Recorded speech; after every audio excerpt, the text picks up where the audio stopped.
All right. You know, I keep saying that Tyler Carpenter is the gift that keeps on giving. But there is two more gifts that keep on giving. One being Coffee Comics, and the other being Mark Miller. Both which we will cover tonight. So the pre-recorded video, as you are watching now, is going to be the Coffee Comics subject because that's going to be the quicker of the two. Later tonight, we will do the Mark Millar, Glenn O'Leary discussion again, because Mark Millar has not been silent. You know, he's been pretty active, coining the term cancel pigs, which I fully endorse.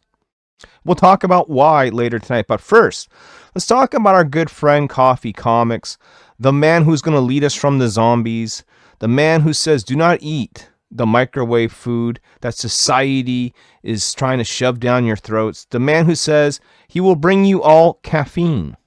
He's going to wake you up to the true meaning of comics, to the true meaning of manga, and the true meaning of inspiration, all while bashing one of the most prominent, important America manga publishers in the world, being Antarctic Press.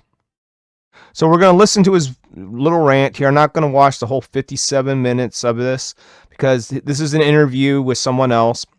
But there's a point in time here around the 750 mark where he starts going off about Antarctic, and he only goes off for a minute or two. But I wanna listen to it, and then I'm going to give you my feedback. Okay, well, here we go. Here we go. Like without a doubt know that okay, this is the Shonen Jump of America. This is that of America. What's your opinion? Right. No, I think that that's probably you hit the nail on the head there. There isn't really an established one. What I can recall though is that if you do make a big enough wave, American publishers, those dark horses, those sort of off the DC or Marvel brand that sort of do different stuff like that, they will pick. Like I have on my shelf right now, by Dark Horse, Berserk. Like there's only one Berserk, and translated and put in say the same manga size, but by an American publisher, Dark Horse. So, yeah, I would say, yeah, there's a lack of an American, a Western manga sort of distribution. I agree with you 100%.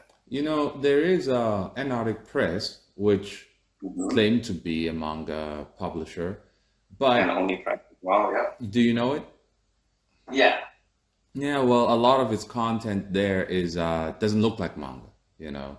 and that's another issue in which if I mean Antarctic Press, whether they knew it or not, they seem to have butchered the integrity or the standard of Western manga producers and put a stigma upon all of us that if you're a Westerner who's producing manga, it's going to look like a hobby book. Somebody who just drew this in the garage because they just wanted to have a picnic with friends and family. And Mm-hmm. that's not what a manga consumer wants to consume. They see Naruto, Bleach, Dragon Ball, and say, "Oh, this is manga." So when they see the Antarctic Press logo on your book, it's like, I don't think I'm gonna Yeah. get all the meats that I'm actually looking for here. So there's been a stigma. I need Yeah. to talk more about what Antarctic Press has done. Okay, now in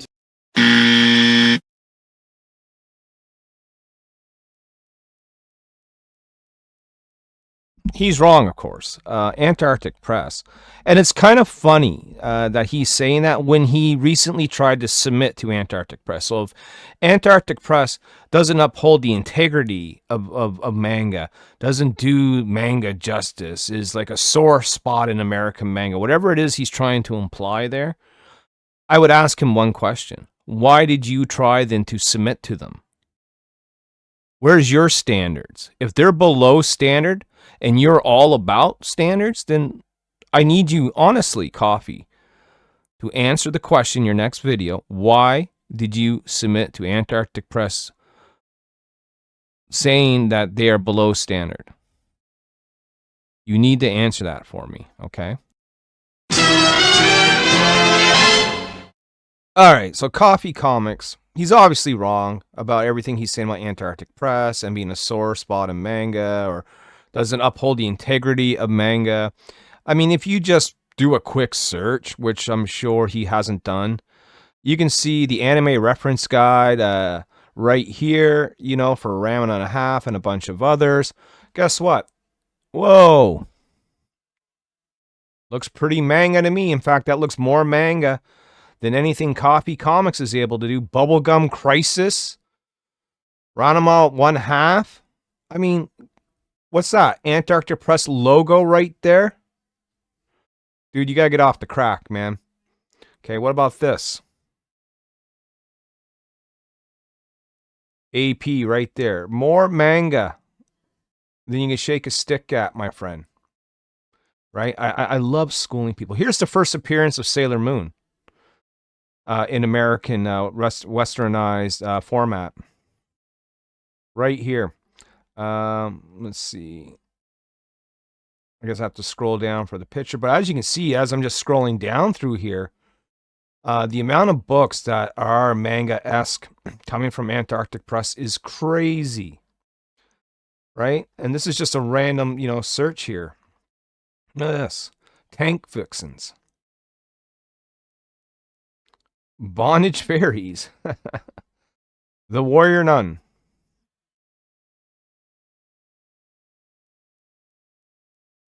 You know, the thing is that Koffee Comics, his own arguments, Star Trek, I'm still trying to find this. These are apparently pretty valuable.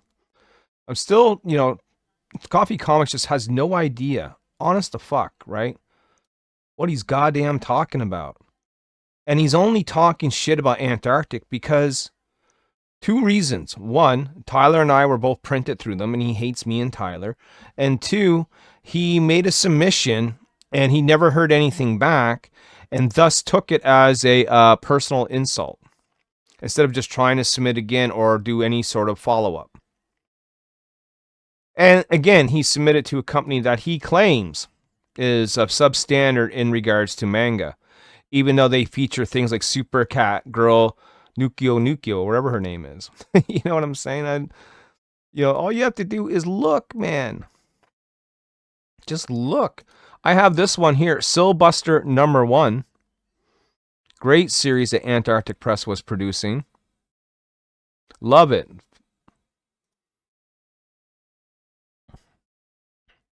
Antarctic Press is the founder of manga in America. It just is. And the fact that Koffee Comics can't realize that, there's Tyler's cover, by the way, for Manga Z. The fact that you know, Koffee Comics can't realize this is because he's put up his own personal bias. Look, Antarctic Press was even producing Robotech, right? How bigger can you get than Robotech? One of the granddaddies of anime. One of the animes, you know, that brought people into anime was Macross and whatnot, right? More Robotech right there. So you got to understand, Koffee, that, you know, you need to stop fighting. Look at Blade Bunny. Blade Bunny was great. Blade Bunny is what got me back into reading AP way back in like the early 2000s. I thought it was fucking hilarious. Hilarious. Get it, Koffee? And there's the man that made it all possible. A younger looking Mr. Ben Dunn right there. You know, this kid just doesn't get it. And then if we go over here, it gets even more interesting because Antarctic Press has producing how to draw manga for a long, long time. Not just producing manga and publishing manga, but actually leading a generation of people, such as my buddy Pete, into drawing anime and manga-like styles for years, John. Years. And all you have to do is take a look as I scroll on through and you can see them all. And every time we bring Ben Dunn on, every time the name comes up, people are always talking about how they bought Ben Dunn's How to Draw Manga books back in the day and how much that really helped them in producing their work, how it influenced them and guided them and inspired them to be the next generation of American manga creators and beyond America. Beyond America, John. Okay? This is an education. The bells are ringing. School's in session, Koffee. If I were you, instead of saying when you see an AP logo on a book and you look and you frown upon it, when you see an AP logo on a book, that's when you know that you've truly made it, in my opinion. What is your opinion? Let me know down in the comment section below. Is Antarctic Press a sore spot on American manga, or do you incline to go with my proof and assertion that they are the godfather of American manga and have influenced so many for so long? It's too bad that Koffee Comics is only getting introduced to Antarctic Press now and is going by a completely off-put, incorrect assumption and assertion of what Antarctic Press is, was, and will be in the future. This is LP, man, signing off and saying to you, have a good day. And stay tuned for tonight's live show, if you're watching this on the 11th of December, where we will talk all about Mark Millar and Glenn O'Leary and the Cancel Pig shakeup. Stay tuned.